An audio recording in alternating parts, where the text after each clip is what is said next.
absolute magician. He set up for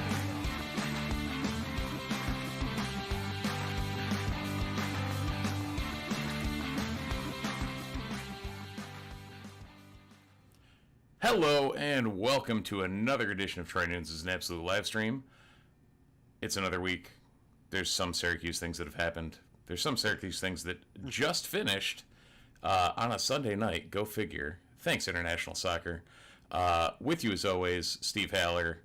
Joining me as always, Andy Pregler and Christian de Guzman. How are we doing, guys? Pretty good. Now we're with new NIL rules. We're trying to figure out what the sponsor of the McIntyre Bowl is right now in U.S. versus Canada soccer. Yeah. I don't have any thoughts on the top of my head, but it would definitely be some Scottish-American thing. Isn't he a Scottish originally before he took his citizenship test earlier this year? English. Yeah, I believe so. English. Mac was English. Yeah, English, yeah. Well, yes, there's a big difference. Yeah, you got to make that. As I've learned working with Scottish people. Fair enough. No, it's for anyone who is not soccer inclined. There was some serious Syracuse on Syracuse action happening at the highest stage of the game. Well, the highest international stage of the game, if you want to call the Gold Cup that. In the CONCACAF Gold Cup for the U.S., Miles Robinson started at center back for Canada.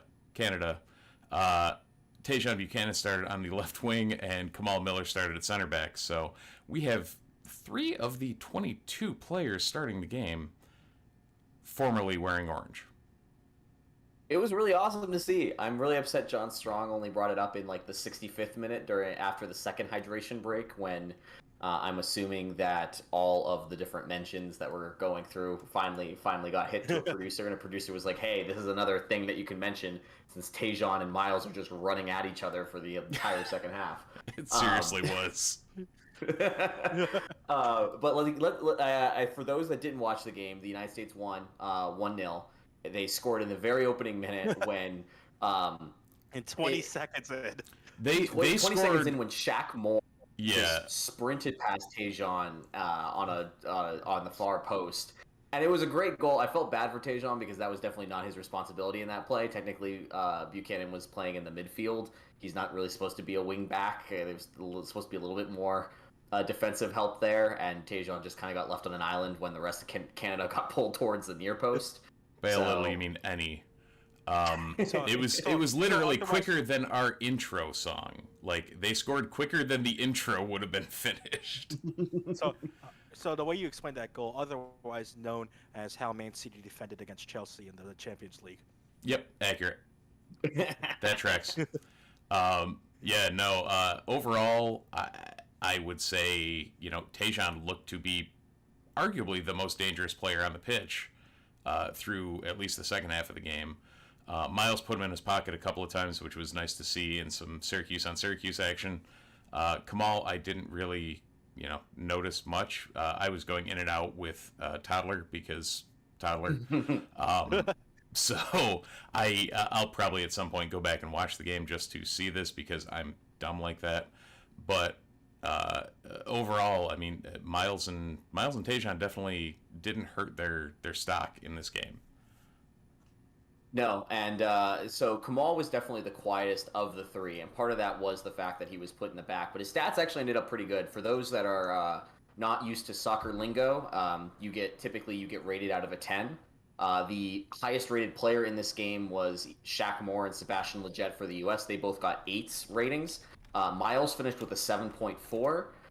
Kamal finished with a 6.7. Tajon with a 6.2. Little low there for Tajon, but that was also he was trying to do things. There were a lot of turnovers towards the back half of the game where he's just trying to push things a little bit further. But for Kamal, he was basically stay-at-home defense, and he ended up with a 92% pass success rate, which pretty good. Especially for a winger. Yeah, it was pretty solid, and 33 of those passes that he completed were in the opponent's half. So he was getting involved. He wasn't doing those quick, incisive passes like what he's done for Montreal and what he's done for Orlando City in the past on the MLS side. He was a little bit more defensive there, and that was because Canada was just playing a little bit more counter-oriented soccer against the U.S. But overall, I thought he did pretty well. He actually ended up getting matched up more with the U.S.'s Daryl Dike, who is a imposing mother of a man, who you might remember from He's UVA. a mountain of a Virginia man.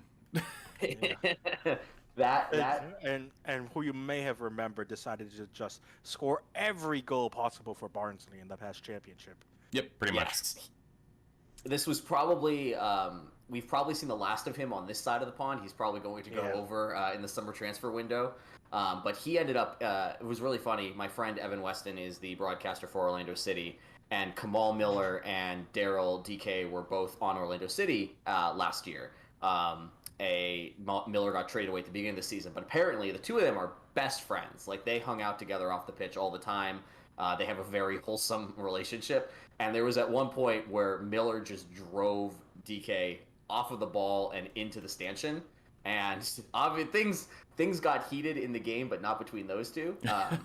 And I thought that was just like, there was a lot of action happening in this game where it was clear that these are people that know each other, play against each other a lot. And yep. Steve, as you mentioned off the top, going back to Tajon and Miles, they went at each other. I counted at least 3 head-to-heads where they were just running straight at each other. There might have been more than that. Again, I was paying mostly attention. I watched most of the game. I missed a couple minutes at either end of halftime. But they just ended up at each other's, not throats, because that's not quite what happened, but it was just a lot of, I'm going to take you on one-on-one and see if you can handle this, from Tajon to Miles. Yeah, and it actually was a pretty solid matchup all around. Like, both of them, I guess, they both look good against each other. Miles, I can remember there was like the 70th minute or so. Miles definitely was the two of them were stuck in a 1-on-1 out on the left wing, and Miles just put him in his pocket, and I was like, okay, buddy, I remember you doing that for Cuse. And at various different times. Tajon also wasn't kind of playing that toe on the touchline player that we've seen him play. He was kind of inverting a lot. He was kind of pushing into that midfield. There was some Canada tried to mix it up a couple of different times in a couple of different ways, especially when you have your two strikers both go down in Kyle Larin and Ayo Akinola. There was only so much that he could do in front of him, so it was kind of the midfield kind of had to take things on themselves just because, I mean, there was no other real option. No offense to, Cavallini, or I think Osorio came in for one of them and basically made it a single striker set, and it was like drastically changed the shape of the game. Kyle Larin and Akinola are both extremely dangerous. Akinola, a former U.S. Youth player who ended up filing a one-time switch to Canada. So right before this tournament. Yeah, I think this is not the last we're going to see of Canada we're going to see them in September in the World Cup qualifiers, and then again in January. So it's going to be a dangerous team. It'll be interesting to see how this all files out. I think Miles is definitely making a case for himself for that fourth center back spot on the main squad, though. Now that Aaron Long's out, it's basically it's pretty much John Brooks, Chris Richards, and then him and McKenzie, probably. Miazga, maybe? McKenzie definitely played himself ahead of Miazga, so it's probably between Miles and Miazga at this point for that number 4 spot. So, although who knows, it's Berhalter, so it'll probably be Tim Ream. Stop it! If I wasn't being serious, I would I would stop. I know that you're not. It's difficult to tell. I thought that Miles. Or there's a different reason why Walker Zimmerman is playing in this tournament right now. Yeah. There were a lot of things, and again, I think something else that. Yeah, I was gonna say, Steve. One of the things I think that really impacted this game and Miles' performance and role was that Zimmerman went down so early, because very early on in that game, one of the things that Strong and Stu Holden were talking about was that even though the U.S. came out in a back 3 or in the back 4. What they kept doing was essentially playing a back 2 and having the fullbacks really push up, play more of a wing back role, and then having those 3 midfields that they had stacked across all turn into different versions of attacking midfielders. And what it did was it left a lot of space in the middle of the field between the two defenders and the midfield line, which was, from a outside of Syracuse perspective, very questionable tactical decision by Berhalter. That's not typically the way his system works at all. It was very odd that he chose this game to try to do something like that. But what ended up happening was that a lot of what we saw early was Miles passing it back to Zimmerman. Zimmerman was then looking to make that incisive pass to either one of the midfielders or over the top. Once he went down, Miles took over a lot of that role, and this is something that I think was really apparent. Miles does not necessarily have the foot for the long pass, and he can make that incisive pass every once in a while, but that's not his strength. What he ended up doing was saying, I'm bigger and faster than most people think that I am. I'm just going to carry the ball forward. Yeah, and I thought that was actually a really interesting piece of his game, and that's something that he's really developed at his time with in his development with the USL side and now with Atlanta United.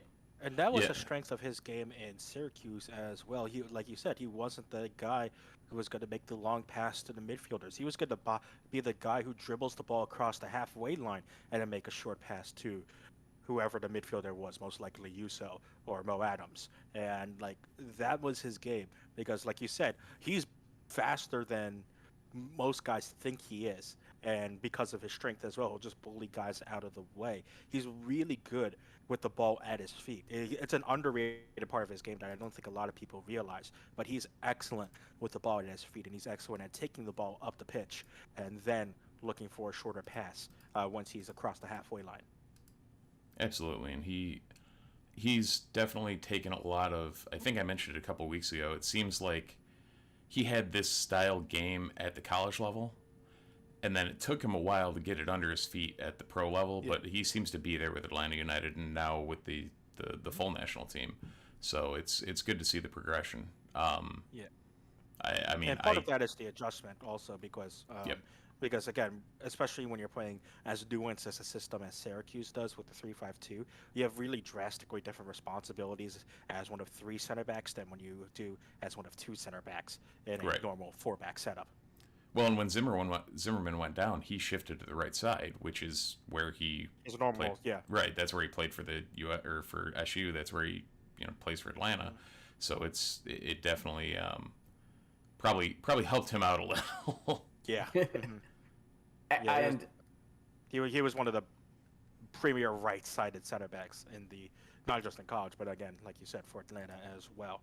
That's his more normal position. I don't think people realize how important it is actually what side a center back plays on, but like for Miles, it's actually pretty important. And I think that's kind of like the struggle with this U.S. roster construction. We'll focus in on Canada in a second here, but turning our attention to U.S. and Miles. The World Cup qualifiers are going to be really interesting because, as you alluded to, John Brooks is the number 1 center back. He is going to be in every single game on the back line for the U.S. Yep. The question really becomes, who do you pair with him? And there's not a natural number 2 to pair with him in the sense that there's a slam dunk. Here are your top 2 center backs. Well, there is, but he ruptured his Achilles tendon. What was that? I said there is, but he ruptured his Achilles tendon, so... I mean, Aaron Long will not be playing. And in that instance, like, I would almost consider Long to be the number 1 center back at this point over Brooks. And that might just be a hot take because also partial New York Red Bull bias, but like Long is one of the U.S.'s best center backs, and I think he's actually better than Brooks. But I digress. Let's continue. Depends. It's one of those where like 2 very different styles of center backs that both complement each other very well. So but then like getting back to the point, like it becomes hard to figure out where Miles shuffles into that depth chart at U.S. center back, like we've alluded to. Yeah, you've got some names. You've got McKenzie, as I mentioned. You've got Miazga, as you mentioned. EPB, Eric Palmer Brown, CCV, Cameron Carter Vickers. Yeah, those guys. Both of them playing. Both of them are signed with, and Miazga as well, signed with Premier League clubs, and playing out on loan. Miazga at Anderlecht, I believe. Yes. And then has he been with like Vitesse in? He was Vitesse for a couple of years. That was also known as Chelsea East. And then because like The past 2 because years, we don't I know, think. Chelsea has like 50 players signed to their roster, so I think Oh they yeah, can, it's the loan army. they need to loan at least 20 of them. We had 42 on loan 2 years ago. So, Yeah. then Palmer Brown is playing with Austria Vienna or somewhere in the Austrian Bundesliga that I don't remember. Yes, Austria Vienna. And then CCV is down with Bournemouth. So, those are kind of the names ahead of him. You've also got Justin Shea, who's with FC Dallas. Probably getting. I mean, he was loaned to Bayern last year and was playing with Bayern too, but they were also playing in the fourth Bundesliga. So there's some weird depth issues there. I don't know. We'll see where he ends up. Well, I was going to say there. the whole point that I was there's a tall list of names there. And one of the big reasons why Miles is kind of in the mix and not established is because I'm pretty sure John Brooks likes to play on that right side where you would stick Miles in an ideal situation. Yeah. So if Miles is going to get in with the national team at the first team for these World Cup qualifiers, yes, there will be squad rotation. But if he's, your ideal starting 11 with Long being out, Miles needs to play on that left side because I don't think Christian No. Brooks is always the left center back. Brooks is the left center back? Really? Yeah. Oh, I thought Yeah, Brooks because was right. No, Brooks is always on the left because I remember distinctly him and Ream looking absolutely god awful last game. It's amazing what sticks with you, but yeah. Yes. Yeah. So then there's Miles' opportunity, and I hope that he does well because I do think that he complements the Brooks style with his comfortability carrying the ball forward. The key will be these World Cup qualifiers that are coming up. I would assume, based off of his Gold Cup performance and barring injury, he will definitely get a look and a call up. And the new format, for those who are not following CONCACAF everything, because why would you do that to yourselves, except for us, because we're all insane. CONCACAF changed the World Cup qualifying setup. It's no longer the Hex. It is now something else. It's the Ocho. The Ocho, yes. Yeah. The Ocho, yes, indeed, that's a good. It's a bold strategy, Cotton. Let's see if it pays off. So there are more games to play, more matches to fill, but overall it does increase the United States' likelihood of qualifying. So there's more opportunities for potential squad experimentation from Berhalter, which is in Miles' benefit. Flipping the script to Team Canada, Canada came out with what I assume is their probably strongest roster minus Alphonso Davies. Yep. Yeah. Yes. Which is unfortunate because that's a pretty big part to miss from your roster. Yeah. I mean, if you had Davies and Buchanan on either side, like that team is infinitely more scary. Yep. And both of them are playing right back at their clubs or left back. Yep. Yes. You'd find a way to invert one or the other. But Tejan and Kamal will both be in the starting 11 for Canada probably moving forward. And Steve, we talked a little bit about the Syracuse recruiting last time, but overall, this COVID year notwithstanding, Syracuse has had a pretty strong Canadian pipeline. I'm assuming that having 2/11ths of the starting lineup of the Canadian national team can only strengthen that connection. Yeah, I would have to assume that that's a pretty easy selling point for Mac. Hey, go look at. Well, really, what makes it say? Right, go look at the national team. See what happened. It's a solid. It's a really easy sell. Like, come to the U.S., play for me, go play for the national team. Sold. You've got Hilly still on. Hilly's still on the roster. I want to say they signed two Canadian players. Olu Goignier and you have Christian Curti from Ontario as well. Who's a transfer from Marist. Yeah, so they're doing pretty good again on the Canadian. 3 is actually very low for them. So we'll see what happens there. Let's see. Yeah. Curdy was the one that I was thinking of. So, overall, not bad. I'd say Mac's doing good at putting or developing talent. And now we get to play Christian's favorite game, which is let's talk about speculative European transfers. John Strong John Strong brought it up on the broadcast that Tejan was getting interest from Europe and then decided not to elaborate on which teams were giving interest. I hadn't seen anything in paper. Kamal is pretty set in at Montreal. I don't think he's necessarily going anywhere at the moment, but he's, starting center back. There's only way up. Miles Robinson is an interesting one because I don't know if you guys saw today. I'm assuming you did because you're soccer nerds, but for those that didn't, Atlanta on Friday night had a very public athletic blow-up of the inside of their program. Never been there before, don't know what that's like. Where it was revealed that their head coach was not the best head coach and had ostracized their best player. Again, have no idea what that's like. Never happened to us before. And after losing 1-0 to a depleted New England Revolution side, the Atlanta United has fired. They relieved Gabriel Hines of his duties of head coach. And so this means that there will be a new head coach coming in at some point. It sounds like Atlanta... Not only that, like, the entirety of Mercedes-Benz Stadium, like, vacated at halftime. Yeah. It's not good. No. And I feel like there's an opportunity here for Atlanta to say it might be time to just like cut bait and push on with, sell the players that we can sell and start the rebuild. With our favorite GAM and TAM. Exactly. Again, we need Evan Weston to explain how these rules work, but for the most part, it seems like Tejan and Miles have an opportunity to potentially go play in Europe. We've kind of talked about Christian. We've kind of talked about a little about what skills they both bring. But for Miles, the ability to play with his feet is incredibly important for Europe. And for Tejan, he's just insanely fast. And that translates at pretty much any level.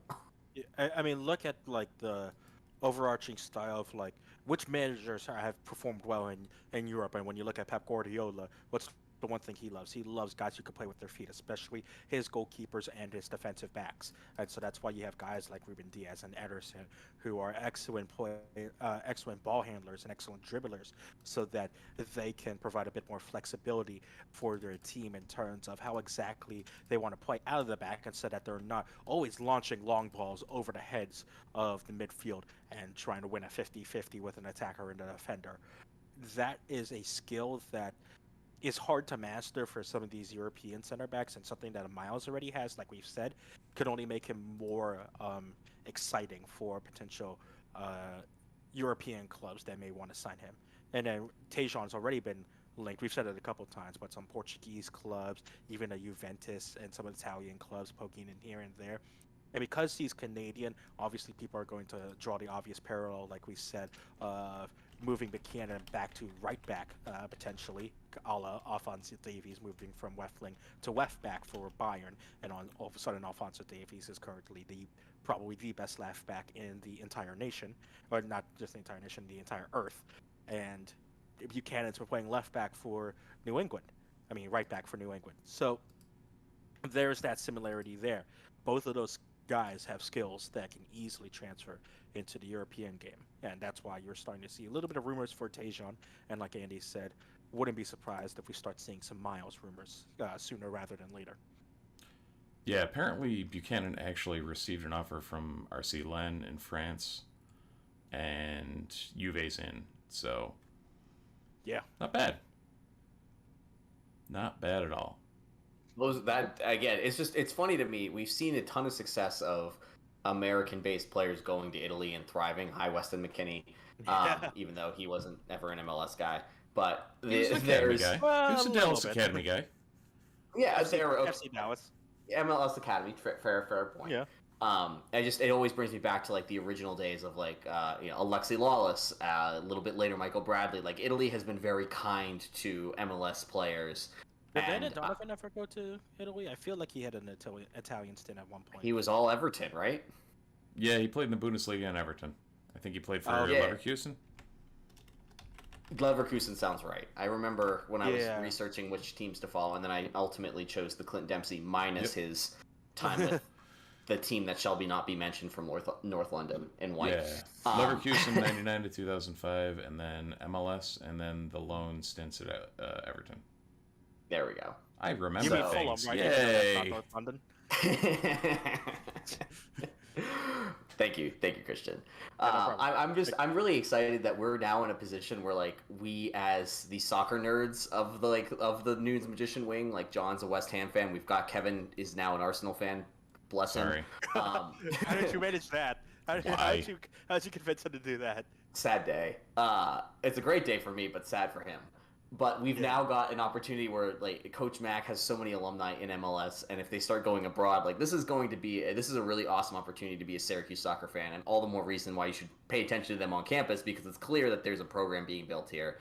Steve in the fall will be following the team. Hopefully we're allowed to go to games again. That would be really fun. I genuinely miss the soccer stadium, just like popping over there after a dinner.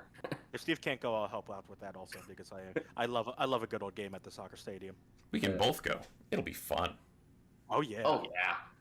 It's a great time. And we get to listen to Mac's minute-long answers to our simple question, which is always great. Oh as yeah. Journalists. We will get him on this show. I'm setting that as one of my bars at this point. He will come on this show. That's going to be the last episode of the show. We're shutting it down after that. Because that show will be 2 hours long. You guys know that, right? Oh yeah. Oh yeah. No way in heck it's not anything less than that. Hey, can we go into the weeds on everything? Because that'd be great. He would oblige to, which is the terrifying part. Like he might actually have to be like, okay, I know we aired this live, but we have to edit this down somehow because I gave away too much. But from one type of footy to the other type of footy that I think most people are actually here. Oh, actually, there's one more thing I wanted to do. You need to go on record. You need to give me a Gold Cup prediction because that's what everybody's here for. Of the Final Four, which will be Canada, United States, El Salvador, and Mexico.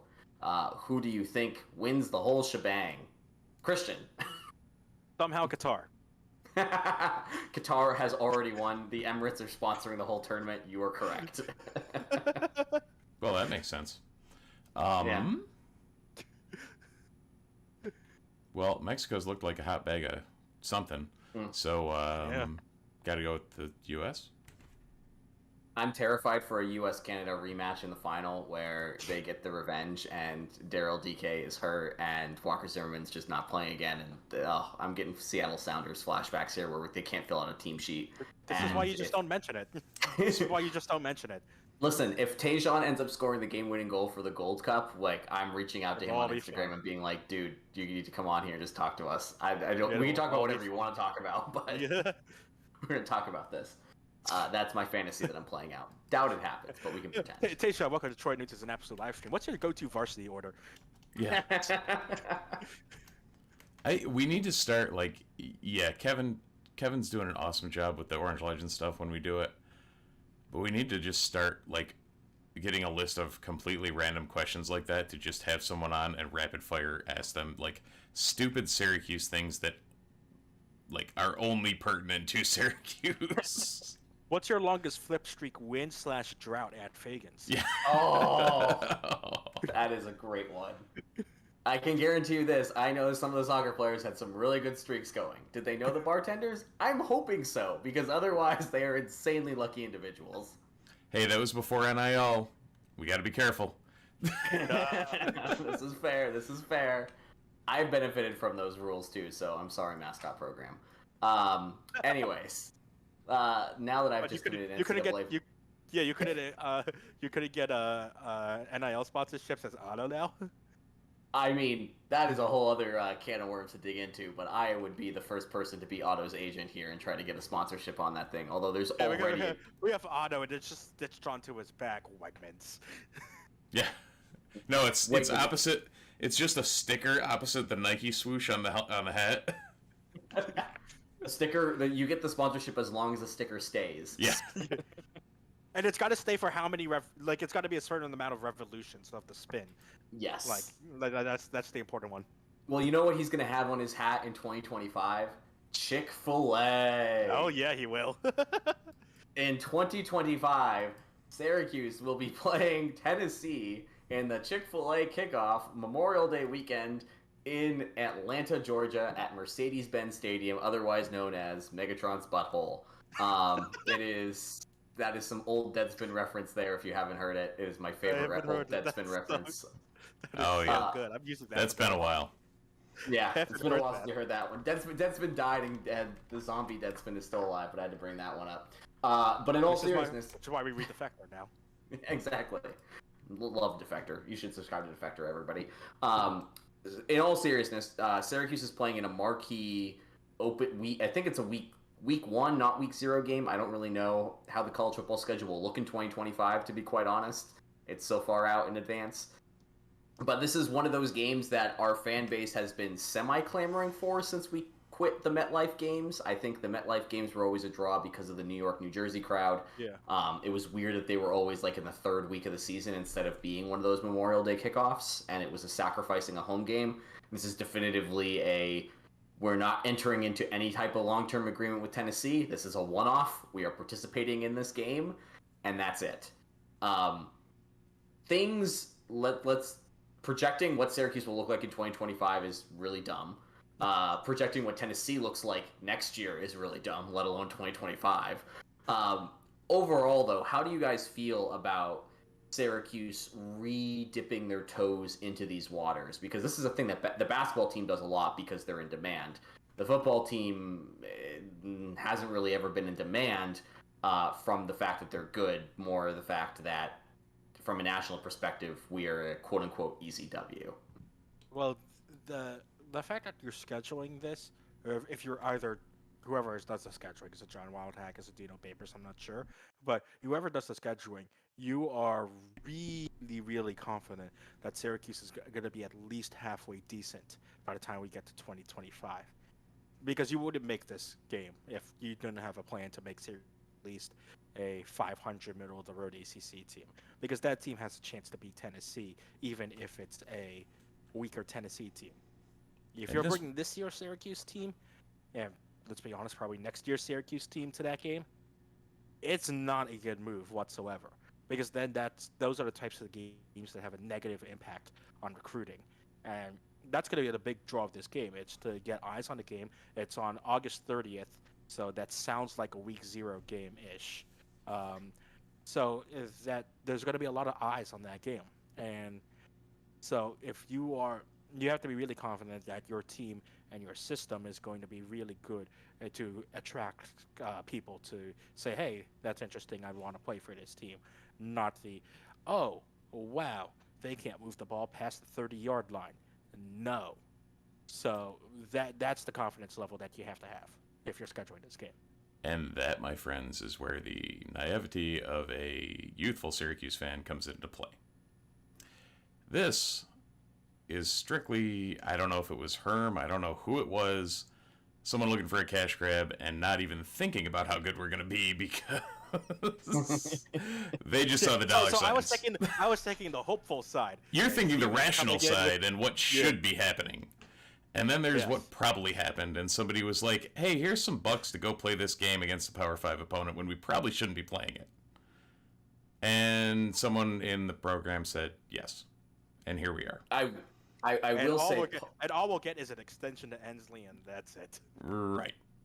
What I will say to this that will make it interesting is that... So, for those that don't know, I think part of the reason why Syracuse might have thrown their name into this ring as well, and remember, Kent is involved in these proceedings, especially when it involves spending an extra amount of money on football, which, if this is a week 0 game, that does enter the conversation since it's an additional football game on the schedule. Again, not sure if it is, or if it's a week 1 yet. We'll wait until 2025 to figure this all out. Let's file this conversation, guys. We got to come back to it in 3 years. Yeah, I know. In 4 years when we're doing this. I was going to say, what's the Reddit remind me? Yeah, never remind. He said never remind me. On Reddit. The one thing that is from a school standpoint that is most interesting, and Christian kind of knows this because he's a youngin who's still at Newhouse.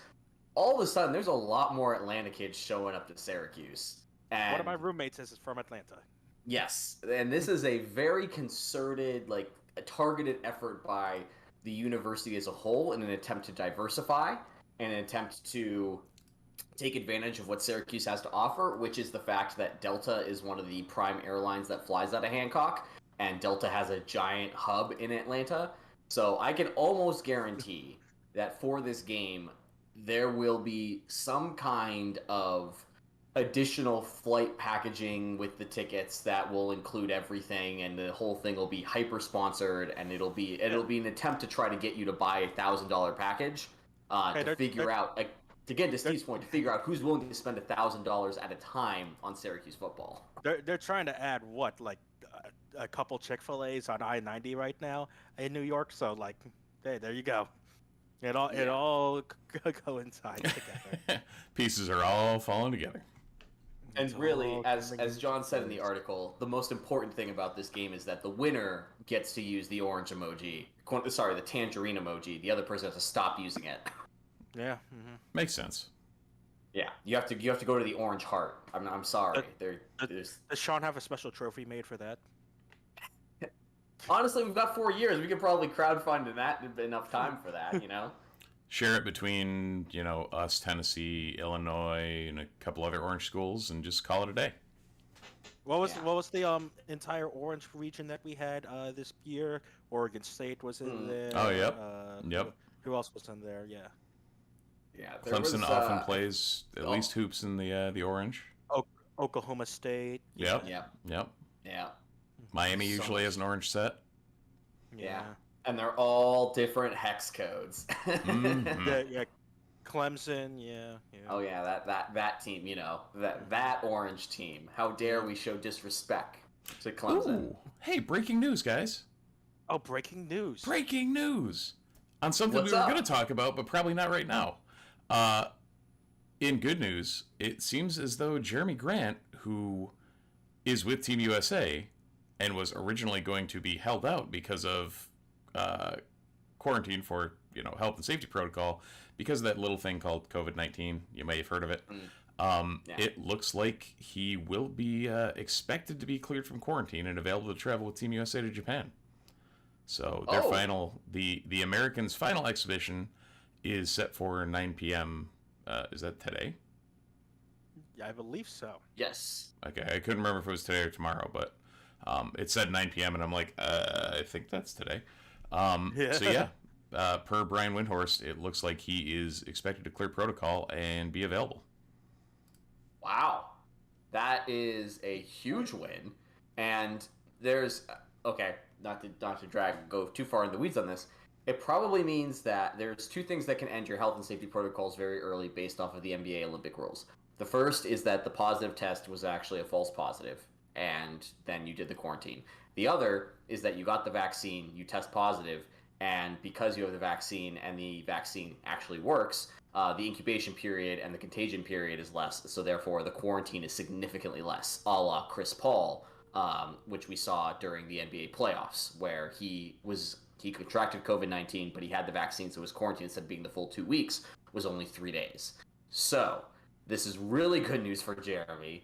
This is fantastic news for Team USA, because I don't know if you guys have watched any of the exhibitions. They don't look that good. On the other hand, Michael Benajay looks really good. Michael Benajay and Team Nigeria. Oh, man. So wait, the U.S. is what? They're going into this exhibition season. They were what, 54-2? Yeah. And their current record this year is like 0-2. Is 1-2, I believe, or 2-2. Something like that. Yeah, not great, Bob. Not great. Really not great, Bob. And I will say they're not looking good. Even it's not like it's a fluke loss. They're like just not doing it. No. There's a lot of concern I have, but we'll wait and see. Sometimes these teams just need to get warm up a little bit. And the best thing about Jeremy is, that is what, the third week in a row we brought up the Lemoyne game now. Yes, sadly. We gotta pay a Lemoyne tax. If you haven't realized, certain games bring up PTSD memories. For those who are regulars of the podcast, it's the Villanova 2014 football game for me. For all basketball fans, it's the 2013 Lemoyne game. So, hey, we all have our PTSD moments with the Syracuse football just Syracuse Athletics programs. Yeah. Yeah. Mine is the I know that they weren't going to ever win it, but that College Cup game against Stanford, man. It was so close, so close. I went to a bar to watch that, and I got the entire bar to become Syracuse fans. And then Jordan Morris had to F us.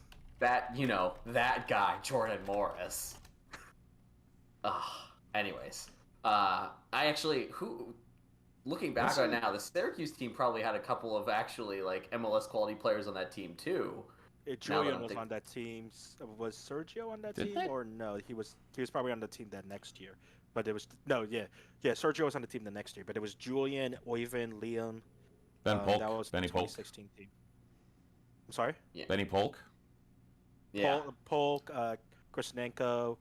I mean Hendrik Hilpert also. That was Hilpert's freshman year. Hendrik Hilpert. I'm in the camp. Yeah, I'm in the camp that Hilpert should have gotten an MLS shot at some point. Yeah, probably. But and that was for the record, if I'm remembering correctly, because you're bringing back memories. That was Clemson, not Stanford, and we lost the third time that year in penalties. Yes. Sorry, that is the Clemson one. Oh, yes. it was Clemson. Yeah. Yeah, it was the second time that Jordan Morris absolutely screwed Clemson in the final. He just ran over them. But that was the second time that year we had lost to Clemson on penalties. Because why not? Yes, and I despise penalties as a form of ending any soccer contest, except when it does not benefit England. I love Bukayo Saka; he is my boy. But watching England lose in penalties gives me life. Yeah, but that was so. Yeah, but watching Marcus Rashford drag a penalty to the left post was not fun either. No, we all had to watch that game and watch one of our players screw. No, I guess no. Sorry, it was fine. Jaden. No, Jadon Sancho's officially Man U now, right? Like that courtship's over. Yeah. I mean, technically, for some reason, he hasn't been officially announced by Man U. But Fabrizio Romano has already given a "here we go," so that means it's official. Yeah, okay. That's the Dino Babers tweeting orange emojis. That's the Nick Monroe tweeting the "Let's go orange" thing with the shoot horn. Oh, for those that do not follow our coaching staff on Twitter, it's all code. It's all code. You will know when a recruit has committed to Syracuse just by simply watching the Twitter feed of the coaches. I mean, that's how we know. We're all in Slack posting the coaches tweet. It's like, okay, pay attention. Someone's coming soon. Pretty much. Without fail. Well, this is we've completely gone off the rails now, which I love every single second of this. We were talking football. What are you expecting? I mean, yeah, we talked Jeremy Grant. I feel like we're missing one other thing from either football or basketball, and I don't remember what it is. I'm hoping one of you do. Well, basketball has a game that.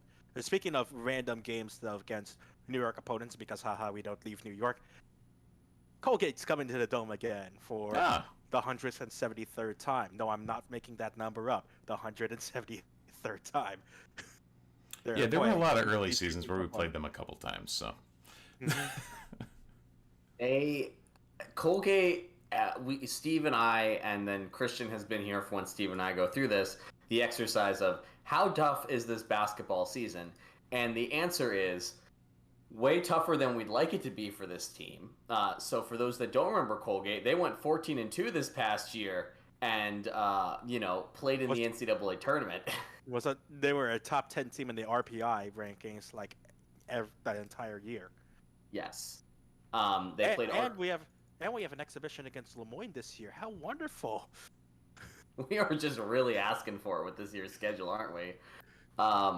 Colgate's good. I don't know who they're returning off of their roster because of the COVID. Obviously, everybody gets the extra years of eligibility, so I don't know who they're bringing back from this ridiculous season that they had or not.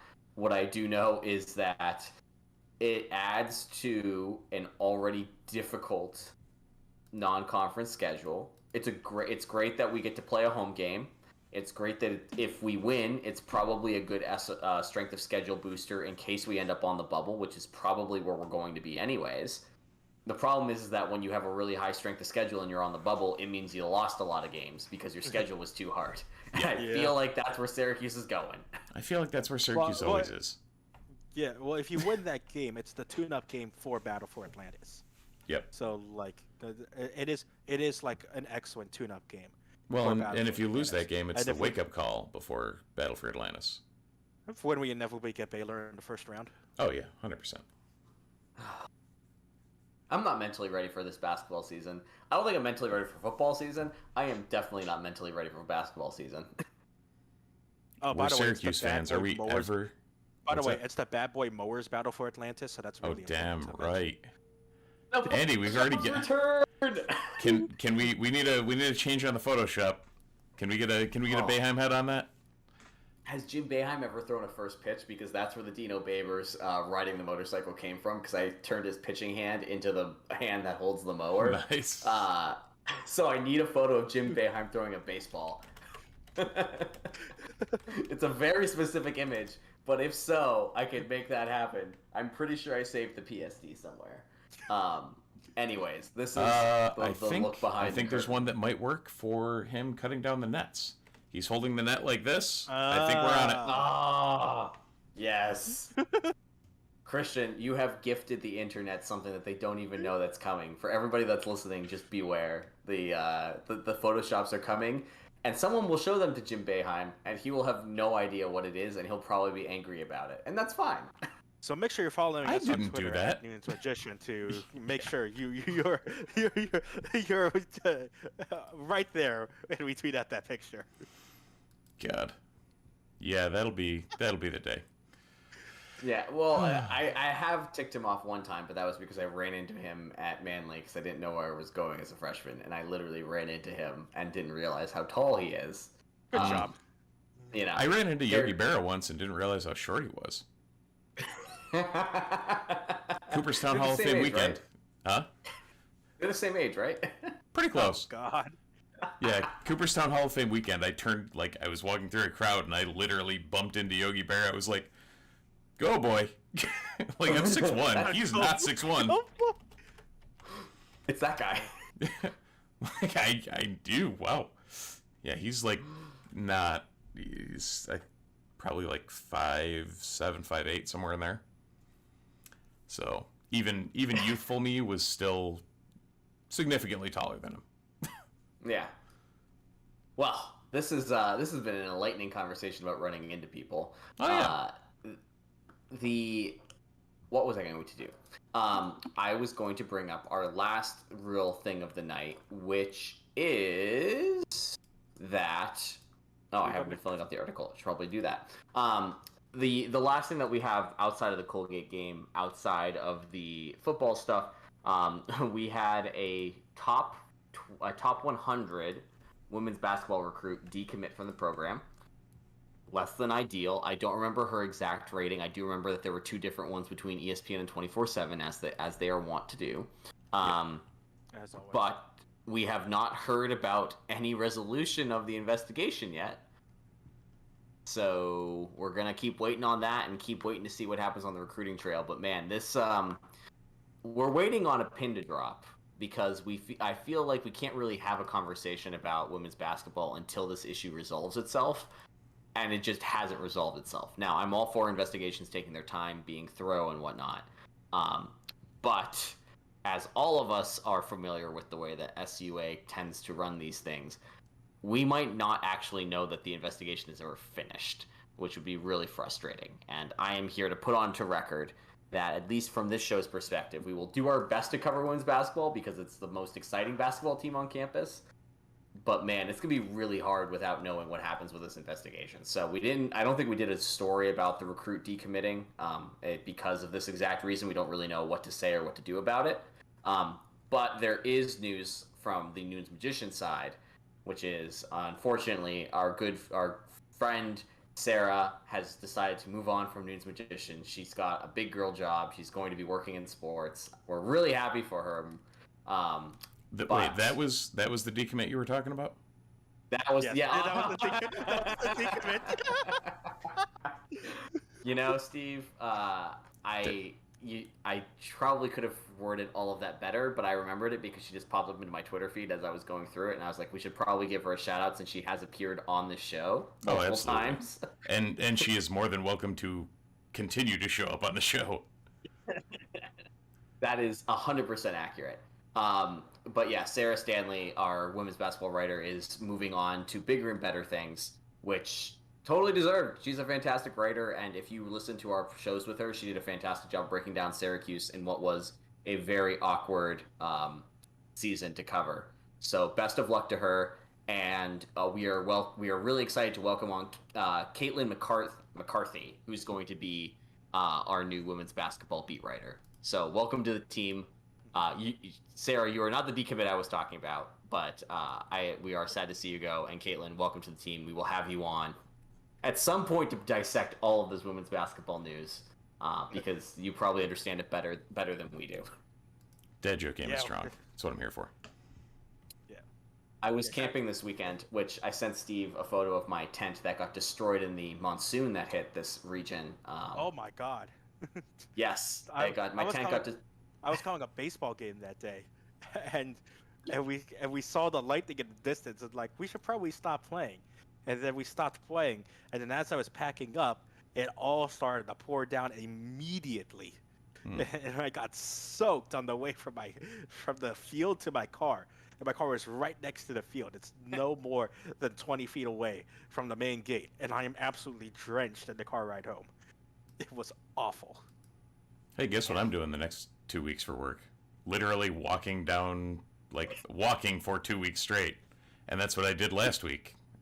And I got wet. Oh, when it decided to rain all week last week? Yes. Yeah. Absolutely. This is why we don't have a baseball team, everybody who wants a baseball team. I'm sorry, but weather in upstate New York is not conducive to NCAA baseball. Yeah, we only have one dome, and we can't do two.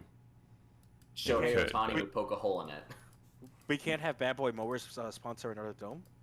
The Bad Boy Mowers Dome? Yes, The absolutely. Bad Boy Mowers Dome, yeah. Yep, Okay, I'm I'll in. start the petition tomorrow. Oh, also, randomly, congrats to the Odinson for taking home the second annual Marvel bracket. Yes. He was deemed worthy of his own hammer, which is nice. I was gonna say this is Spider-Man, the defending champion from last year, got knocked off in the Final Four or the Elite Eight. Elite Eight, because all the Elite twos Eight. advanced. Oh, lots of fun. I saw it was Stephen Strange, which makes sense. You got Doctor Strange 2 coming out. It should be a good time. And this is what I'm going to tell everybody right now. If you are watching live or watching recording, you have exactly 10 seconds to log off before we talk about Loki. Okay, you have 9, 8, 7. We're going to talk about Loki, and we're going to spoil things. In 3, 2, 1. Yes, he's going to have a lot to do to fix the freaking multiverse, okay? Like, I get why Strange is getting up there now, okay? He's, like, now that we know how broken this is, he's got a big task ahead of him in his movie. Oh, they done screwed things up real good. They've majorly screwed things up. Mm-hmm. Yeah. With I see what you did there. One PG-13 stab. Oh, jeez, I just got You that. just got that took you a bit. Took me a minute. Oh, Got God, it. that was great. Pocketing it. Yeah, can you tell that I've been in the wilderness, wet and soaking, and my brain hasn't been functioning correctly? Yeah, all it took was one really bad PG-13 stab to completely break the entire continuity that's been built up for 10 years. Mm-hmm. And the best part about it is when you're sitting there watching that whole thing with someone who doesn't know anything about Marvel and doesn't realize who He Who Remains, not the comic version, but the MCU version, judging by his look and who was playing him, is. And Mr. Nathaniel Richards can really, really screw things up in a lot of different ways and a lot of different versions. I appreciate that if you were like a semi-comics fan and you didn't catch the Conqueror reference during his monologue, and you didn't catch you didn't catch the Pharaoh on his chest, the Pharaoh eye on his chest, and you didn't catch the costume-looking thing in his little reenactment that he did, showing how during his exposition dump of all exposition dumps. And his reference that he was a 31st century scientist from Earth. And At the very end, it's literally a giant statue of Kang the Conqueror from with the Marvel Comics pose of him behind his back, the hands behind the back. Like costume accurate as well. Yes. Oh yeah, exactly. Like, without the helmet, and that was it. Everything else was like they took it off the page. They're like, did you not get it by now? You're gonna get it now. They took Bikini Bottom and pushed it somewhere else. They took it from one timeline, they moved it to another one. God. I'm genuinely so excited for Strange 2 now because I'm excited for Spidey. That's coming I'm excited first. for Spider-Man, yeah. I Spider-Man was is like, coming first, okay, No Way Home, whatever. I love Spidey. I love the way Holland plays Spidey. Let's get a little, the burnout on the Spider-Man thing, especially with all of Sony's, whatever the hell Sony is doing. And then that happened, and it's like, oh, things are getting weird, especially with Molina officially cast. And I was watching one reaction of the episode 6 of Loki, and once you started to see the splintering, the guy said, "Squint real close, and you can see Tobey Maguire." Oh boy, yeah.